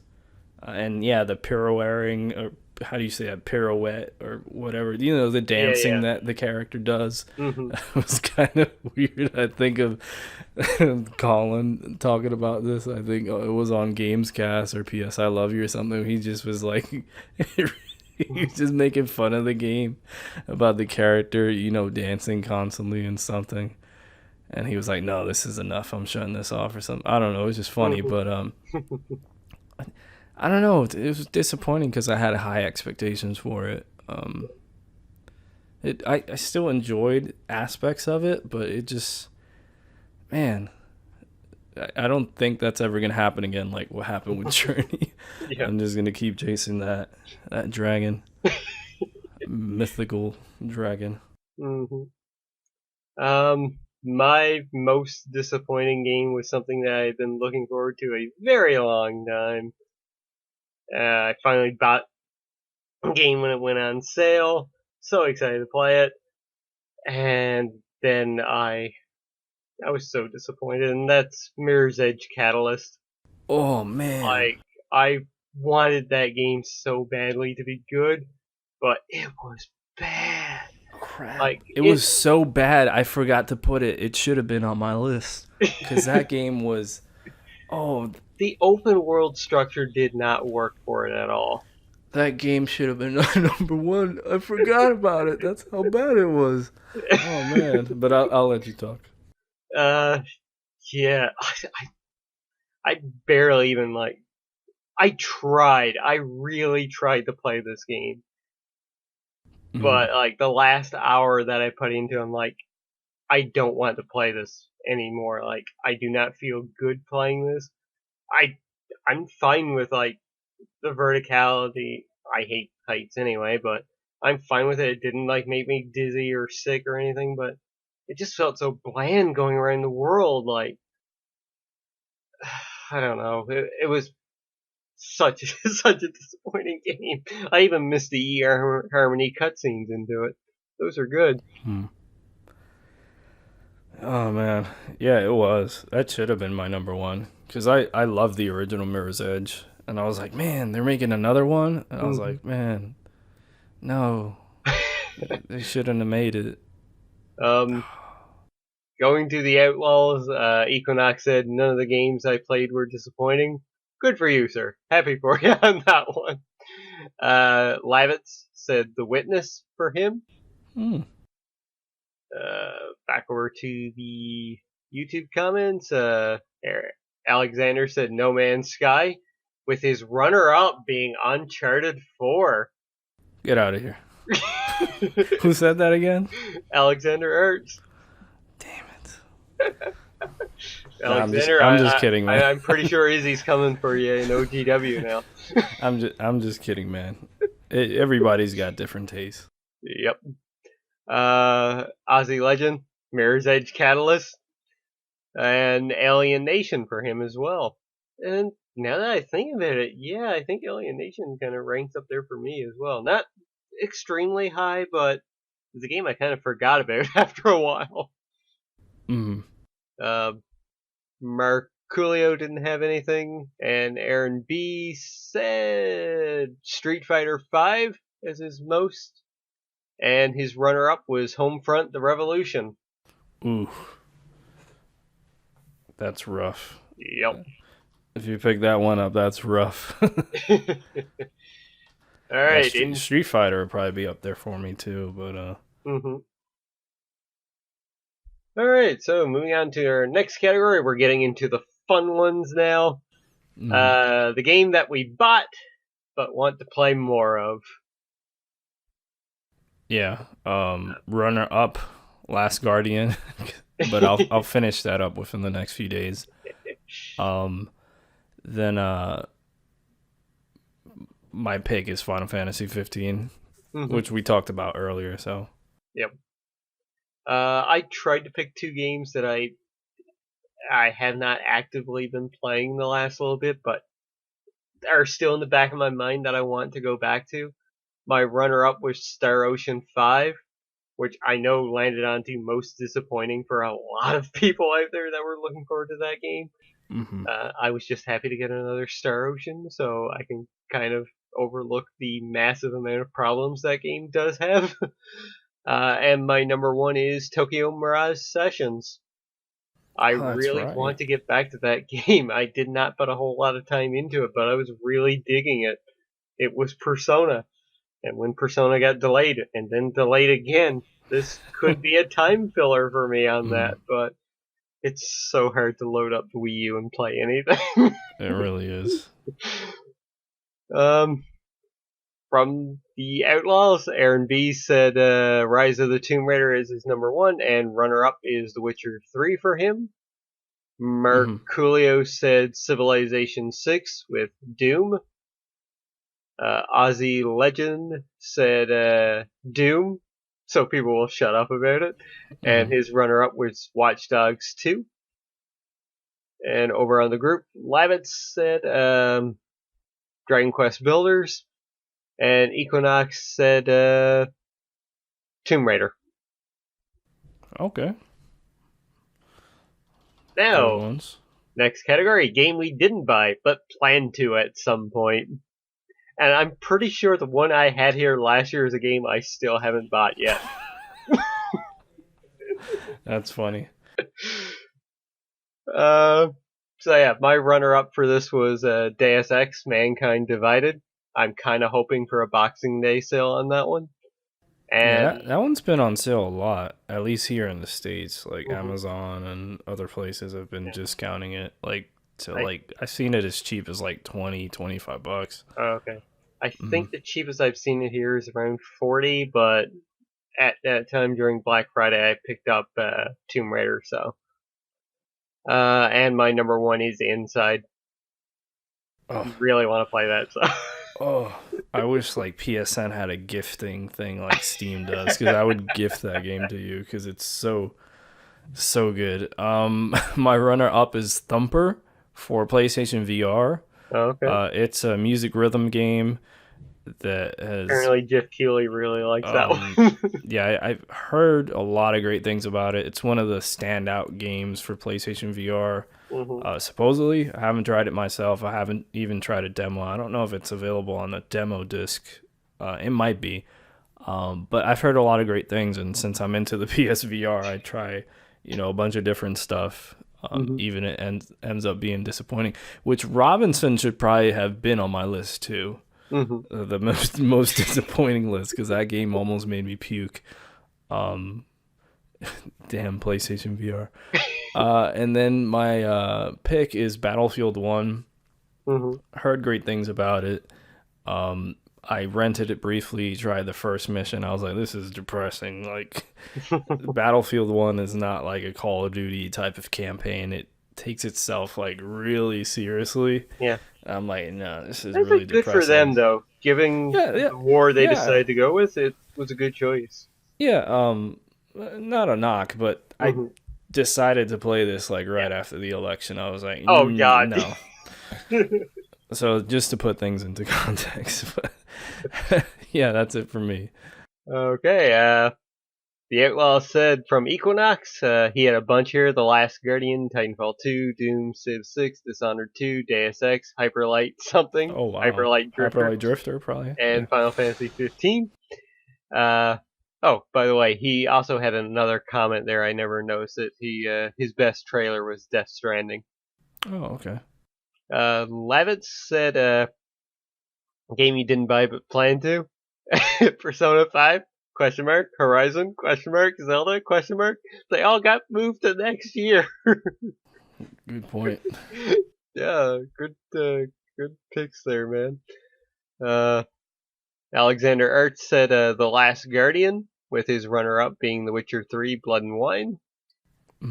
Aussie Legend said XCOM 2 and Mafia 3. Marculio said XCOM 2 with The Witness.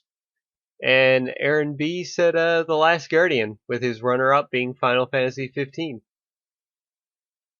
Good stuff. Indeed. Now our big one. Games that were awesome in 2016. Essentially, 5 picks. Yeah. This might not even be our top 5, essentially. Just 5 games that really stuck out in memory to us. I know for me, I got a couple here that may not be in top 5. Oh, this is pretty much my top 5. Not. Yeah. I scratch that. 4 of these are in my top 5. All right, so you want to go first with one? We'll trade back and forth, I guess. Yeah, sure. I actually did mine in in order. Okay. So I'm gonna start with my number 5, and that is Final Fantasy 15. We talked about it earlier. Fantastic game, and at least in our opinions. I know a lot of people dislike it. I'm really enjoying it. It might be higher if I would have finished it. but I really enjoy what I played of it so far. Hmm. I don't have it on my list here yet, so yeah, I need to Huh. play more of it. Just 5 other Okay. games stuck out more to me. Uh, Stardew Valley. I've talked a lot about this so far on the show. Loving it. Good one. Good one. Next one here is my number 4, and that is Inside, which I talked a lot about earlier. Definitely play it, and yeah, definitely pick it up. It's available on Xbox One, PS4, PC. So if you have one of those platforms, check it out. Hmm. Next one here for me is The Last Guardian, which I'm pretty sure at this point is getting my Game of the Year award. Ooh, really? Uh, yeah, like, I know we'll talk about Uncharted 4 in a Yeah, second yeah. because I'm pretty sure we both have it here. That was my Game of the Year, like, for so long this year. But Hmm. The Last Guardian, like, the last few days, I have been thinking nonstop about that game since I finished it and the impact that it's had on me. Like, I can't get that game out of my mind. Like, that was a story that was just so fucking good. Like, I know the Easy Allies, they picked that as their game of the year as well. Hmm. And just to quote what they said, like, there are not many games that you can say worth the wait for, but The Last Guardian was worth the wait. Hmm. And yeah, it has problems. It has quite a few of them if you really dive deep into it, but the Hmm. everything that it does right overshines those for me. All right, that's a hell of a segue And because I my don't number want to say 3 is anything else is because I don't is want to The spoil Last anything. Guardian. My number 3, Hmm. and I haven't finished it yet. Hey, it might be higher when I finish it, but Hmm. Oh, I yeah, definitely want to hear back from you when you finish it. I've kind of had an up and down with this game. I started it the night it came out. I started up at midnight. Hmm. I played about 45 minutes, and I enjoyed it. I liked how the story was being told with the narrator, how mysterious it is. But then, like, I tried playing it again a few days later. I'm like, I just started like kind of hitting a wall. I was like, I'm not really feeling these controls. The camera's all over the place. The Hmm. character goes from, tiptoeing to full speed. Yeah. I don't know what's going on. So I gave myself like a few days, and I just had to clear my mind. I deleted everything else off my hard drive. I'm like, okay, let's play The Last Guardian. Let's restart it. So I restarted it, and I love it. Like I look past those things.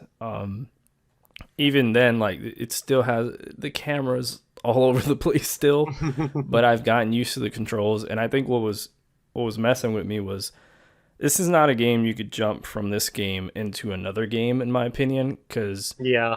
the controls are very different to modern games. Hmm. And it's a very Japanese game. You jump with triangle, like you Yeah. don't jump with X. Man, Um, so many which times throughout the game, I was like holding on to a ledge, meaning to yeah, like go up higher. I and press you X and died. fall to my death. Mm, Fuck right, triangle. yeah, which wasn't an issue when I played Eco, the remaster one on PS3, Hmm. which I played earlier this year, which was perfect for this because this is a lot like Eco, but Yep. with like a living, breathing creature. Yeah. Um, The AI is so good. yeah, and that's another thing. Let's talk about the AI. A lot of people have been complaining that it's not responsive, it's not doing what you Hmm. want, Yeah. and I found out that was happening because I was giving it the wrong commands. Hmm. Like you got to learn like which commands like it, and it doesn't really tell you. It doesn't really explain No. all the commands. Like there's like when you could have Trico jump up or point in a certain direction or push, whether an enemy or an object Hmm. or just lay down. And sometimes you think like telling him to jump is gonna make him jump onto a ledge or whatever, but it's really more like no, you just have to point in that direction, or you start learning as you progress through the game what to do with the creature. Hmm. And it's just fascinating, Yeah. Trico, like as a creature, especially now after like having a cat. Hmm. It like out of all the creatures that comprise Trico, like it's a lot like a cat. Yeah. A lot like a cat. Like sometimes it doesn't listen to you and it takes a few tries, but you have to be patient. Yeah. And I didn't find a lot of issues. Like say like you're on a ledge and you have to have Trico jump onto that ledge, and you hit it once. Like it takes a little because Trico has to position himself and go down on its legs and then jump up. So it's not going to be instant. This isn't that type of game. So. Yeah. But to each their own. But it's just, I've gotten stuck maybe once or twice, and I did look up like a walkthrough just because I wanted to get past whatever sections. But then once I looked up the walkthrough, I was like, oh, like that's genius, like how they did that puzzle. Yeah. Like it just makes sense. But there was nothing like ever that was like as obtuse as Eco, which I remember talking about on the podcast at some point. Or I was like, man, I still remember this. There was one puzzle that there was like an item in a tree and you had to hit the tree and knock the item down. And then you use that item to do something else in the puzzle. I'm like, how in the hell was I supposed to figure that out? But everything else in The Last Guardian, like it feels like a refined Eco in my opinion, because it doesn't have those issues that Eco had in terms of the puzzles being like so obtuse and out of place. Like you might get stuck and you might have to look something up, but then when you look it up, I'm like, oh, that's genius. That was kind of obvious what I had to do. Specifically, there was one with water, which I won't get into, but that's like the one that kind of stumped me. And then once I looked it up, I'm like, oh, that's genius. It makes perfect sense. And just using the tail too, like the first time you use the tail to go down into another section, like other games don't do that. Like you can't interact that much with the world. It's just, I don't know. It's a fascinating game. Like I'm gonna remember this like as one of the highlights of this year. And I've been dreaming with the game, which is something that it's weird. Like I can't remember like in recent memory ever dreaming with a game like while I've been playing with it. Like literally I was in a dream and I was like with Trico or something, and like it's weird. Like I never had this type of reaction to a game, even some stuff that I really love, which I'll get into. But yeah, I think I probably have like 2 or 3 hours left of the game, but I'm looking forward to finishing it. I'm trying to remember where I'm at right now. I'm at the part, not getting into spoilers, but where you're away from Trico for a little while, which that's where I'm at. Am I close to the end? You're climbing close? up of something, right? You're making your way up something. Yeah, like you get separated from Trico at that point. Yeah, you're getting fairly close. I would say. Well, if you knew everything that was coming ahead, probably an hour or so. But okay, I think from there, probably like 2.5, 3 maybe max. Okay. Yeah. All right. So cool. Yeah. I kind of want the collector's edition, but Amazon's out of it right now, I think. I was so happy to get that. Yeah. I kind of want that now, but we'll see. I'll probably want it even more once I finish it. Another one that was ranking high for me all year. It was number 2 for a long time, and that's Doom. I said earlier, absolutely fucking loved Doom this year. The music, the way the visuals looked. Hell, even it had a good story into it as well. Like, who the fuck expected a story out of Doom, but they put it in there. So yeah, like, fuck, Doom, awesome, loved it. It's fighting for number 3 at the moment, I can tell you that much. All right, so my number 2 is Res Infinite, which is really high on my list. Lots of praise. And that's because it is... I thought I was going to put Batman on this list, Batman Arkham VR, but there was just so much good stuff, and this kind of represents like the top tier VR games. Res Infinite was damn near a journey-like transcendent experience. That's how crazy this was. Like I talked about the soundtrack earlier, like it's so good, like especially with that headset on and the earbuds in, you're just like Yeah. moving your head, like going with the beat, and like I've never played this before, but I did play Child of Eden, which is the same creator of Rez. That was like the spiritual successor of Rez. So, and I really like music rhythm games, and this one's just like transcendent. Like it just works so well in VR, Mm-hmm. like the main game does. Once you get to Area X, like Area X is like this whole new thing that was built for PS4, built for PSVR. So it isn't like a remaster type of thing like the first section of the game. You unlock this once you beat like the main game essentially, which you could finish in like an hour or so. It isn't that long, but it's freaking fantastic. Mm-hmm. And then once you get to Area X, like it is gorgeous. Like it is. I could see that this is the same guy who did Child of Eden, because there's a lot of similar art style choices and all that. But it's really hard to describe, man. Like it's like that experience you have in Journey towards the end. Like it, I had kind of a similar experience with this, like in VR. So it's just even more powerful. Like it's really hard to describe. Like you just have to go through it, and it is by far my favorite PlayStation VR game. If you guys have a PSVR, haven't tried Res Infinite, buy it. It's $30. It's worth the price, even if it's only like an hour and a half when you put in the Area X zone. But it's so good. Like I hopped into Area X the other day because I was kind of like stressed out. And I'm like, and it just like calmed me down and like refresh my mind. Nice. I can see myself coming back to this game since it's so short. Since it's just something you can hop into and enjoy, and it's so good. It's a masterpiece in VR. This is VR's first masterpiece, in my opinion, from what I've experienced. Mm-hmm. Awesome, man. It's so good. The next one on my list is Pokemon Sun and Moon. Like I said earlier, they did a fantastic job reinvigorating the franchise, giving us something new that was so. I won't say completely different from the old school Pokemon games, Mm-hmm. but it finally felt like you were on a new, different adventure for once. Like you were exploring a different path in this Pokemon universe. Kind of like how Rogue One is a different setting in the Star Wars universe. Mm-hmm. Yeah, Yeah. that's a good one. You know what really impressed me about that game, just from like the half hour that I played of it? But The soundtrack was freaking amazing. yep. I love the new soundtrack. Like it sounds amazing. Though I will say something about that.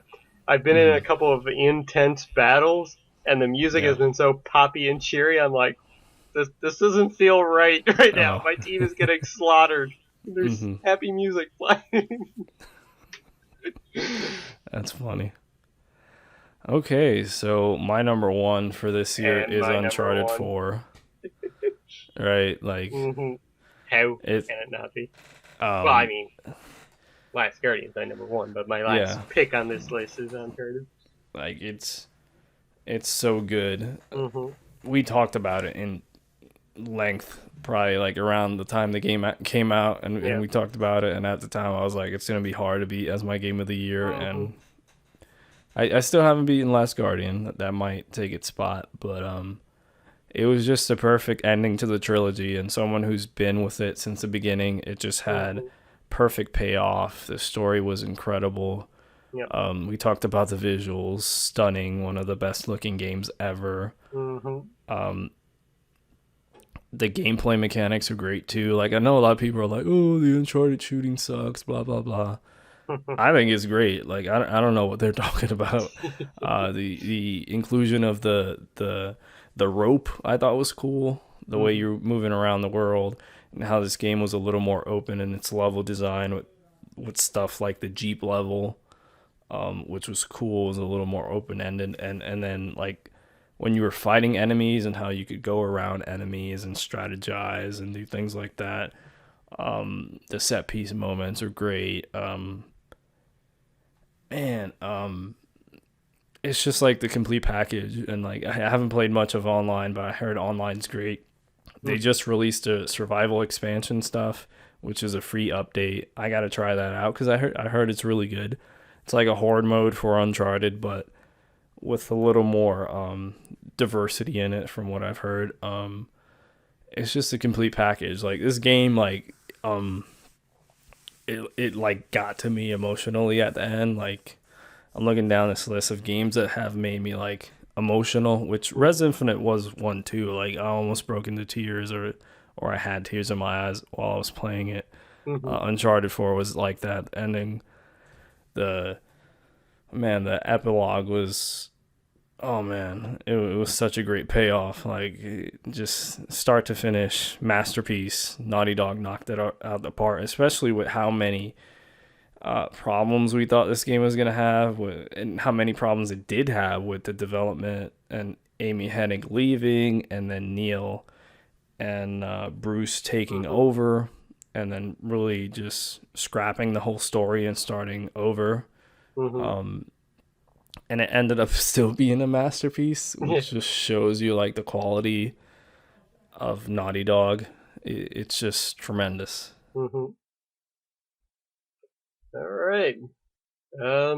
Let's see what our listeners had to say. Aaron B's 5 were XCOM 2, Overwatch, Uncharted 4, A Thief's End, Pokemon Sun and Moon, and Firewatch.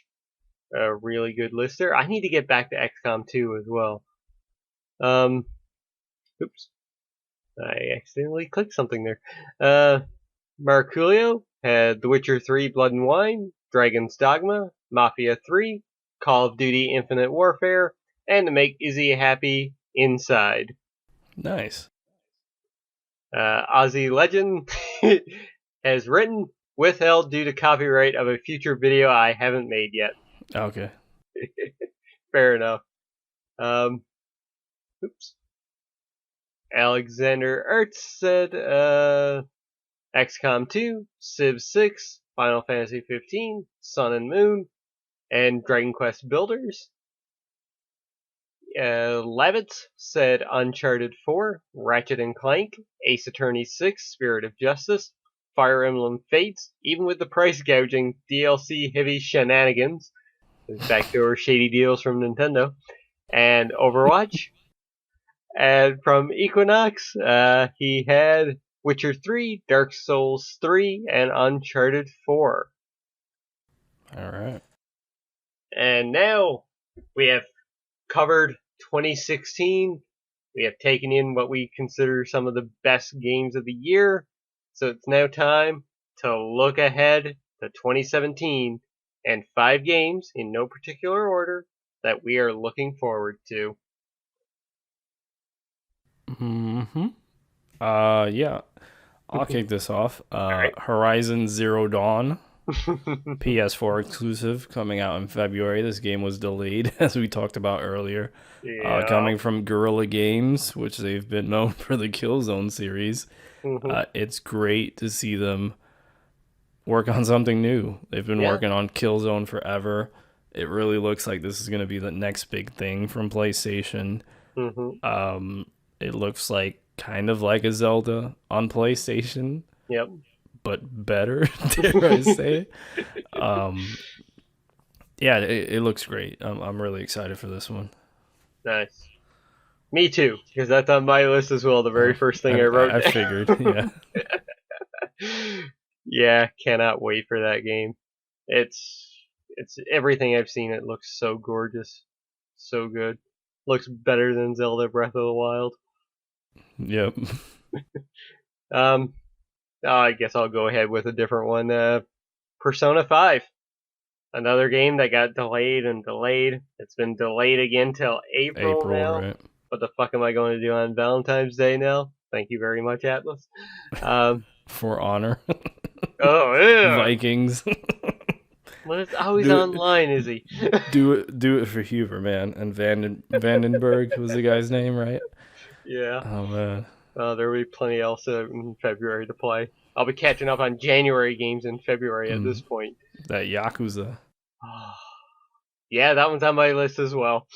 Might as well just get it out of the way right now. Cannot wait for Yakuza 0. The origin tale or essentially, of Kazuma. Kazuma, yeah.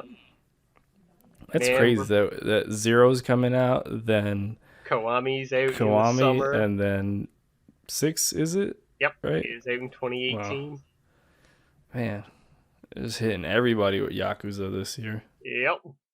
God bless it, because it's been so long. My next one here is Resident Evil 7. I already gushed about the demo and the trailer from E3. Mm-hmm. I'm really excited about this game, and it's been a while since I've been that excited for a horror game. Probably the last time was Alien Isolation, which was a while ago. But this looks really cool, and I'm excited for it. I hope it brings Resident Evil back to its roots. I'm really interested to see how it ties to the other games, because we haven't seen any of that besides like the photograph of the umbrella chopper. Oh, yeah. But we haven't seen Wesker, we haven't seen Jill, we haven't seen Chris, we haven't seen Leon. So I'm interested to see how it ties into the rest of the games in the universe. Barry will show up at the end of it. Barry in Marvel vs. Capcom Infinite. Jesus. You're talking about all this Michael Huber stuff on this podcast. Oh my! I gave 3 of mine already, so what's another one on your list? My bad. The Crash Bandicoot Insanity Trilogy. Should have known. Man, I will say one thing. At the PlayStation Experience, when they showed off that trailer, I was looking forward to it. I'm happy Crash is back. That's what I said before when we covered it back at E3. But when that trailer was playing, I started to tear up a little bit. I did not know I was that much of a Crash fan. I wasn't expecting it to look this good. I thought they were going to mess this up somehow. Like, I saw the Skylander time. They still got time. I saw the Skylander stuff, and I was like, oh, okay, this looks okay. And then this, I'm like, no, I can't wait. I showed it to my dad. He was flipping out. I showed it to my mom. She's like, telling her boyfriend, it's like, yeah, you need to buy that for me. Once it comes out, like, she's so excited for it. But yeah, I can't wait for this one. I pre-ordered of course. I was like, okay, I can pre-order, take my money. It's only $40 too for 3 games, so I was like, what the hell? Yeah. Another one on my list, Marvel vs. Capcom Infinite. Like, that's right. I forgot about that. All the rumors and speculation that was leading up into PSX were, did it get leaked? Yes, it did. Is there X-Men characters into it? All this nonsense. But when they showed that trailer at PSX this year, I did not stop grinning from ear to ear. Because first off, Mega Man X finally in the game. Like, Capcom hasn't forgotten about him. Thank you. We get X in some form at least.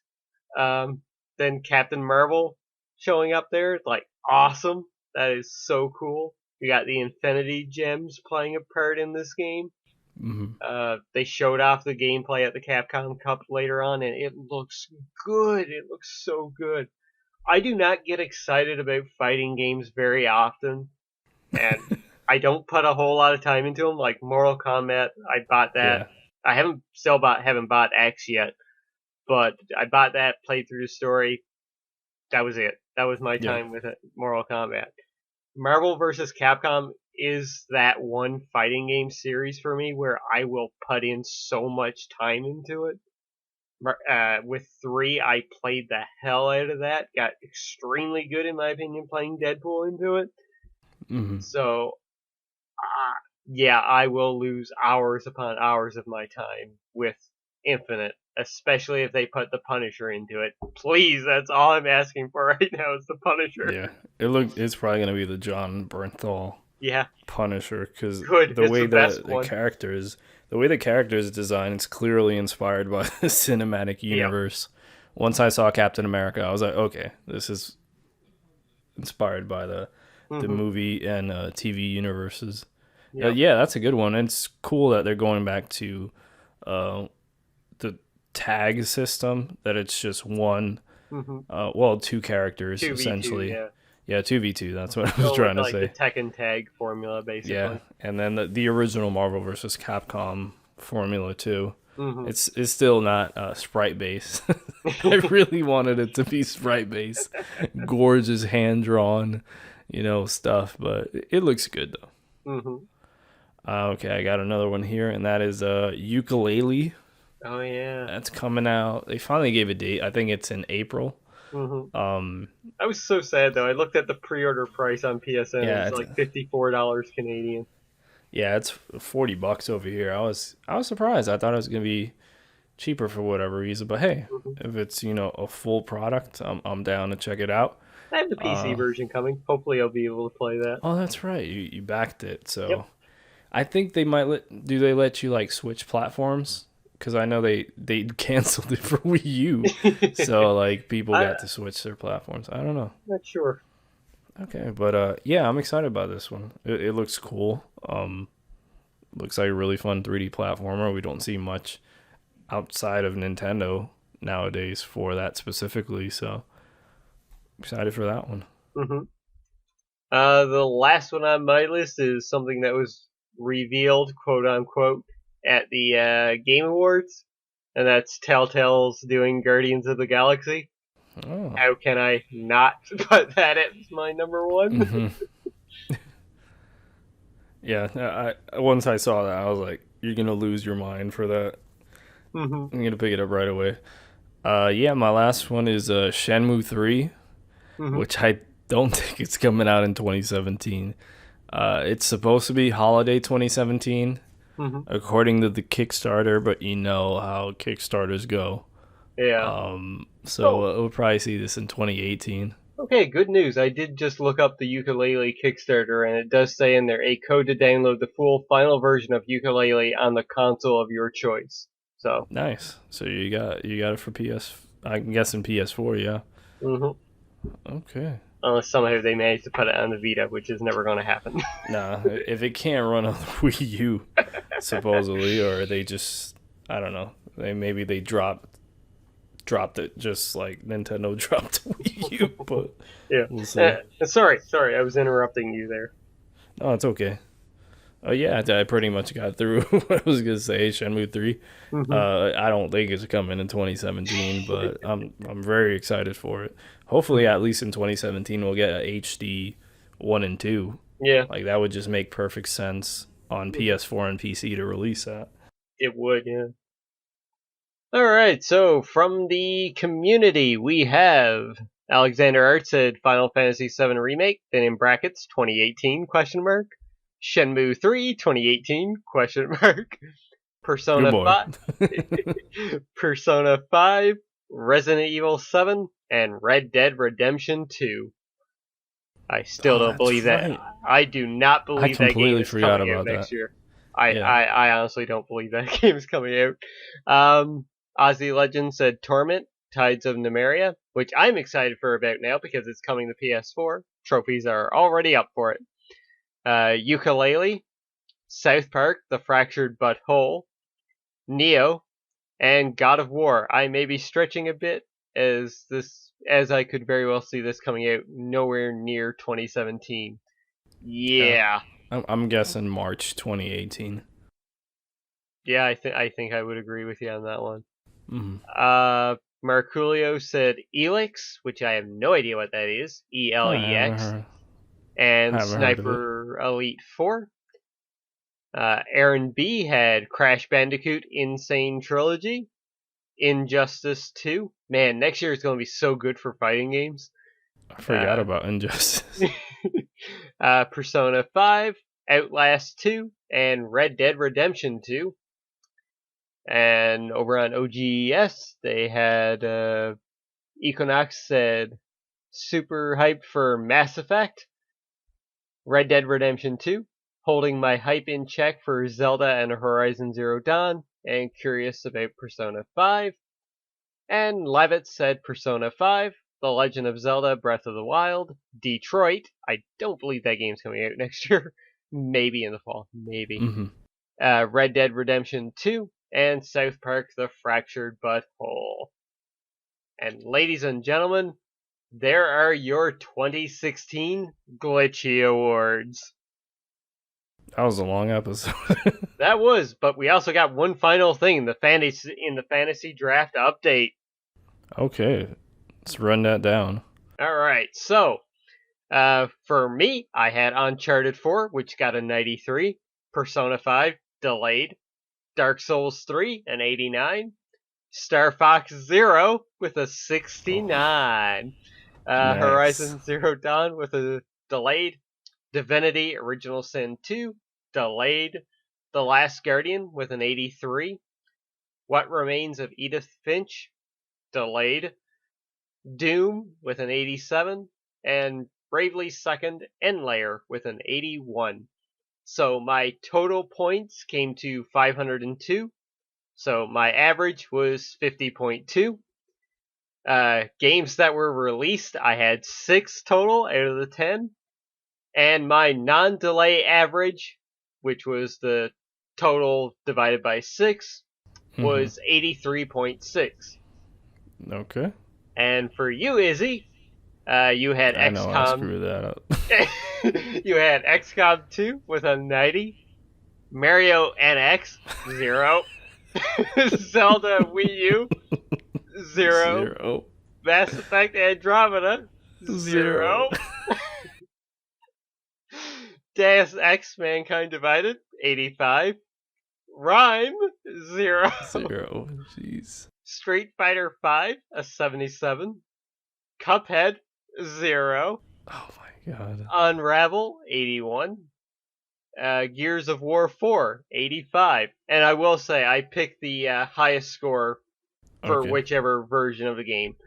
So like XCOM 2 had a 90 on PS4 compared to like 88 and 89 on PC and Xbox One. So yeah. Okay. So your total was 418. Jesus.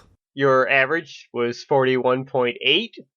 Your games that were released were 5, so you were 50% on that. And here's the fun part. Your non-delay average, 83.6. Really? We actually tied on that. That's hilarious. How does that happen? I know, right? So backdoor shady deals. So between the two of us, I took this year. Mm-hmm. Though I figured. Now we did have Aussie Legend and Aaron B chiming in as well. Oh, that's right.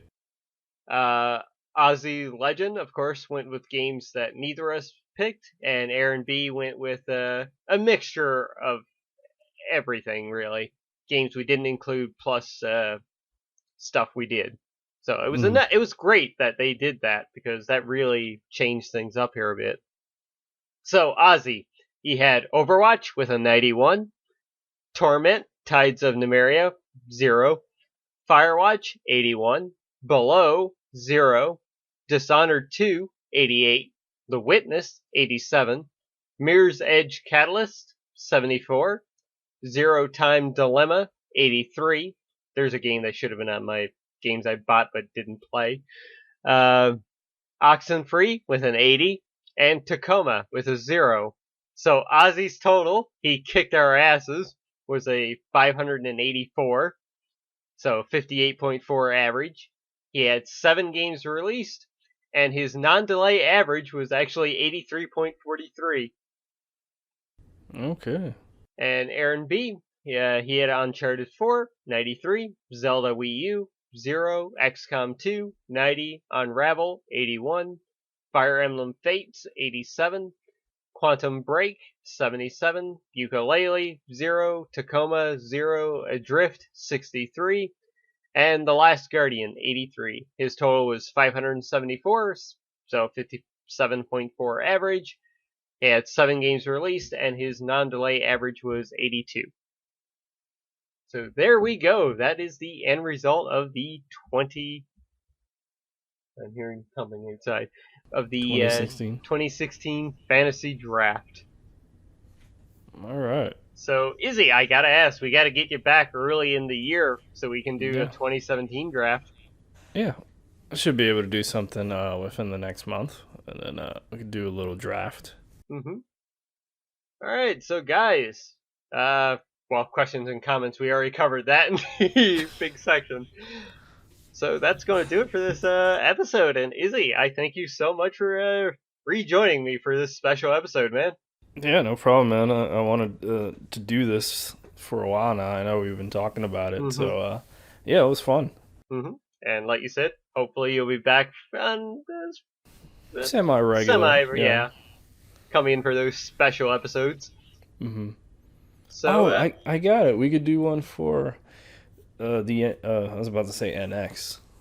Once the Switch gets announced, it got announced, but I think we could do a podcast for that, and then in the same episode we could do the draft because it's early on in January, right? Oh yeah, January 12th. Yeah, we can do the draft then. Yeah, sure. That's perfect. Yeah, so look forward to that episode number 49, folks. But right at the end here, Izzy, I gotta do it. I gotta put you on the spot. Take us out of here. All right, so thanks everybody for listening to this episode of the Glitched Out Gaming Podcast. Man, it's been a while.